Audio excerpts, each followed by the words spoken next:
Our movie today is about a hacker who can break into any bank and hack any system with just one click. This is the only way he lives, and he only steals small amounts of money so he doesn't get caught. His only dream is to collect a large amount of money, travel to a faraway place, and finally live the life he has always wanted. But then, he makes a deal with some people to steal $3 million from a gangster. The money is locked inside a highly secured safe in his house. Do you think he'll be able to pull it off and finally achieve the dream he has always wanted? Or will this be the end of him? That's what we're going to find out in today's story. But don't forget to support your friend with a like and give us your rating for this movie. The film begins with our guy named Cole. We see him shopping in a supermarket, then heading back to his apartment, which is filled with pictures and computer equipment. He starts talking to a mysterious person, and that unknown person tells him that the package he ordered will arrive tomorrow. The next day, Cole wakes up to a knock on the door. When he opens it, he finds that the package has arrived, and it turns out to be a huge stack of bank cards. Anyway, he goes and places something near the neighbor's house. At night, he goes to a restaurant, sits outside, opens his PC, hacks the restaurant's system, and starts stealing money from them.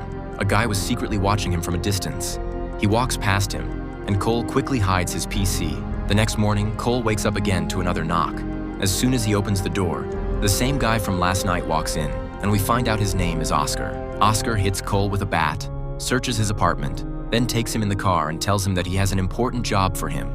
And after that, each of them will go their separate way. He asks Cole how he steals the money. Cole explains that he does it at a specific time, when companies are paying their employees. He targets stores that still use old electronic systems that are easy to hack, breaks in, and transfers the money. Oscar asks him if he ever feels guilty about stealing from people.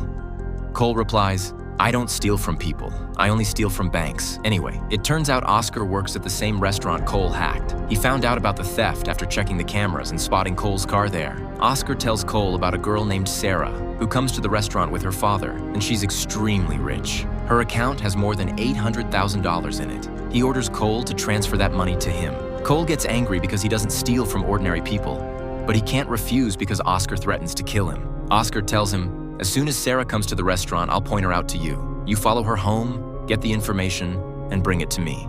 Cole returns home and contacts that mysterious person, telling him that he has landed in a huge problem and asks him to dig up Oscar's full background. And sure enough, he finds out that Oscar is an ex-convict with a long criminal record. At night, Cole goes back to the restaurant and waits there until the girl arrives with a man. Oscar signals to him that she's the one. Cole follows them to their house, pulls out his PC to start the job, but the Wi-Fi signal is dead. He gets out of the car, starts looking for a place with better reception, moves closer and closer to the house, and finally starts working. But suddenly, that man came out of the house. Cole quickly reacted, hid himself, and the situation passed safely without the guy noticing him. The theft was successful, and the next day, Cole went to Oscar and told him that all the money had been transferred successfully. Now they were even, and each one could go his own way. Cole wanted to leave, but Oscar invited him to go with them to a party. Cole refused, but Oscar told him, "This isn't an invitation, it's an order." Forced to go with them, Cole kept drinking until he got completely drunk. As he drank, he couldn't stop thinking about the girl he had stolen from. The next morning, he woke up in his bed, still wondering why that girl was the only thing stuck in his mind. He started searching for her on Google, but found nothing, so he called that mysterious person and asked him to look into her. Cole kept watching the videos he copied from her PC and checked her emails. That's when he found out that the man who was with her was named Mark. At that moment, doubt started creeping in, and he began to feel guilty. That night, Cole went near her house and kept watching what was happening inside through her camera. Mark was accusing her, saying that she was the one who stole from him. He grabbed her while she tried to convince him that she hadn't stolen anything. She told him, "If I had stolen from you, I would have run away." He hit her and gave her 1 week to either return the money or he would kill her. The next day, Cole rushed to Oscar at the restaurant and told him, "God will deal with you. You dragged me into a huge mess." He explained that the man wasn't her father and the money wasn't really hers. He begged Oscar to give the money back, but Oscar got angry and said, "Whose money? There's no such thing." The real shock came when Cole discovered that Sarah was actually Mark's mistress, not his daughter. Cole was stunned and decided to dig deeper into Mark. He discovered that Mark was extremely wealthy, and the mysterious person confirmed that he was actually a gang leader involved in money laundering and trafficking in illegal goods. He warned Cole, "Be careful. This guy's dangerous. Don't mess with him." But Cole, as stubborn as ever, kept watching both Mark and his assistant. The day he followed them, Mark went to meet Sarah at a restaurant, and Cole tried to befriend her. She immediately noticed from the way he talked and behaved that he wasn't from around there. Before leaving, she asked for his number, and he gave it to her. Then Cole made a suicidal decision. He decided to collect all of the stolen money himself and return it to her. He told the mysterious person that he would start working double shifts, hitting every store and bank in front of him. The mysterious person agreed to help him. Cole spent the entire night hacking. When he returned, the mysterious friend asked how much he had collected. He was shocked when he found out that Cole wanted to gather $800,000 in just 1 week. He told him it was impossible, but Cole was too stubborn to listen. Cole spent the whole day moving between bank ATMs, stealing money. At one point, he entered a supermarket and the police walked in. Cole got scared and felt like one of the officers was suspicious of him, but he quickly packed up his equipment and escaped. After that long day, he realized he had only managed to collect $400,000. The mysterious friend told him, "I told you this would be hard." Cole replied, "Don't worry, tomorrow we're pulling an even bigger job." That night, he went to a company building, stood outside, and started hacking into it. A security guard came up to him and asked, "What are you doing here?" Cole lied and told him that he worked with the maintenance company and had come to fix a system issue. The guard didn't suspect anything and let him pass. The next day, Cole decided to send the money to Sarah and wrote her a letter explaining everything. But just as he was placing the envelope in front of her door, she came out, saw him, picked up the envelope, and discovered the truth. Sarah became furious when she realized he was the one who stole from her. Cole kept trying to explain that he had been forced into it, but she was far too angry and chased him away. That night, Cole asked the mysterious friend if he had found anything about Sarah. He told him that he was still searching, but it was clear that the girl was hiding some deep secrets. But the real shock came when he sent Cole a video of him trying to steal. He told him, "There's a camera that caught you. Now you're exposed, and if anyone reports it to the police, you're done for." Cole got furious and started smashing things with a chair. On the other side, after Sarah had calmed down, she called Cole and asked him to come see her. When he arrived, she told him that the money he returned had saved her life and that Mark had given her 1 more week to come up with the rest of the amount. At that same moment, we see Mark's assistant secretly watching them. Cole asked her why she was still sitting here and why she hadn't run away. She refused to answer. The two of them stayed together, talking and getting closer. She asked him where he was from, and he told her, "I never tell anyone that." When she asked him about his family, he said that he was completely alone in this world. And when he asked her about her own family, she went silent and clearly didn't want to talk about it. She finally told him that she had wanted to run away like he suggested, but now she wanted revenge on everyone who had hurt her. She asked him if he ever thought about escaping. He replied, "That's my dream." But he told her he couldn't take her with him because his road was dangerous and he knew it would probably end in prison. He also admitted that what he had done for her last week could completely ruin him. Then Sarah told him, "I've got a huge opportunity for us. We can make serious money." Cole got nervous and told her that big money always comes with big risks, but she explained that Mark had $3 million in cash hidden inside his house, and since all of it was illegal money, he wouldn't be able to report it if it got stolen. That idea left Cole seriously thinking about the offer. As he was heading back home, his neighbor stopped him and said, "A strange guy went into your house." He thanked her, asked her not to call the police, grabbed a baseball bat, and went inside to check. He found a man hiding there. It turned out to be Mark's assistant. The two started fighting until Cole finally managed to overpower him and knock him unconscious. Cole dragged the guy, threw him into the trunk of his car, and drove him out into the middle of the desert. Cole asked him, "What does Mark know about me?" The assistant replied, "So far he doesn't know anything." Then he told Cole, "You still have time to leave the city and run." But Cole answered that he wouldn't leave Sarah alone. The assistant warned him, "Don't be stubborn. Running is your best option. You don't even know who you're protecting." And then, Cole shot him in the leg.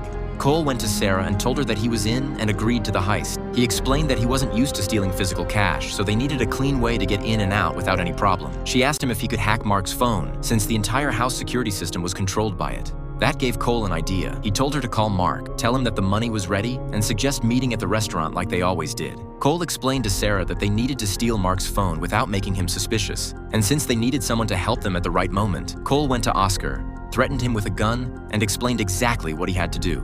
At first, Oscar refused, but Cole tempted him with $500,000. The moment Oscar heard the amount, he agreed. However, he made one condition. If anything went wrong, he would stay back and watch from a distance without getting involved. That night, Sarah met Mark just as planned. He asked her about his money, and she reassured him that it was all there, handing him the envelope. When they arrived at the restaurant, she got close enough to secretly take his phone without him noticing and passed it to Oscar as they walked inside. Oscar quickly slipped out through the restaurant's back door, connected the phone to a device, and Cole, who was already near Mark's house, was able to hack into the phone and gain control of everything inside the house. He unlocked the front door and went in. Cole found that the safe was hidden in a secret spot inside the house. He opened it with ease, searched through it, and finally found the money. He quickly stuffed it all into a bag. At the same time, Sarah was sitting with Mark, talking to him while he explained that in his line of work, a lot of people wanted him dead, so he always had to stay alert. He opened the envelope, confirmed that all the money was there, and had absolutely no idea that he was being played while his house was being emptied at that exact moment. Mark kept talking to Sarah until he suddenly realized that his phone was missing. Sarah calmly said,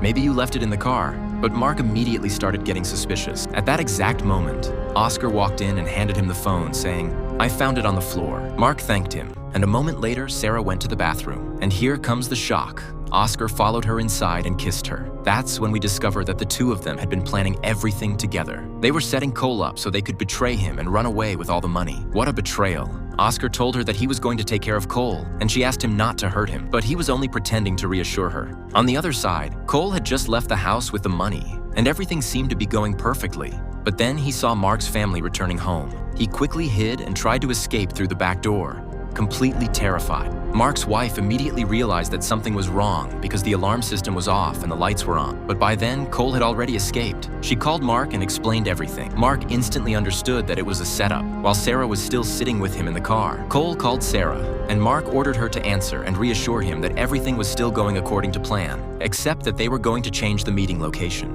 Cole, trusting her completely, didn't suspect a thing. He even told her, "We were so close to pulling it off." They all headed to an old factory, and the real shock came when Mark walked in holding Sarah at gunpoint. Oscar and Cole both dropped their weapons. Mark forced them inside a place that looked like an incinerator furnace. He told them that the money actually belonged to a much bigger criminal organization, and if they found out, they would kill all of them and even their families. Then Cole shocked Mark by saying, "I've been digging into you, and I've got every one of your scandals and crimes stored on my PC.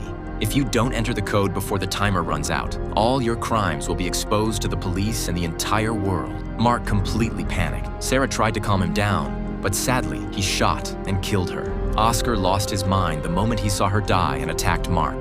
The two fought violently, and although Mark hit him with an iron bar, Oscar finally managed to kill him. Cole rushed to save Sarah, but she was already dying. With her final breath, she asked him to return part of the money to her little brother, and he promised her he would. Now we go into a flashback to understand what Cole had really done. Back when Cole captured Mark's assistant earlier, he had already spoken with the mysterious person who gave him all of Sarah's information. That's when he discovered that Sarah wasn't even her real name. The truth was that she had no one in the world except her little brother, whom she had sent away to another city for safety. Back in the present, Cole was devastated by her death, but his pain didn't last long, because Oscar suddenly pulled a gun on him and ordered him to open the trunk so he could take all the money. Just as Oscar was about to kill Cole, a gunshot came from the distance, and then we see the shooter arrive. It was Mark's assistant. Now we return to the flashback once again. Cole had never actually killed the assistant in that desert scene. The gunshot back then was only fired next to his head to scare him.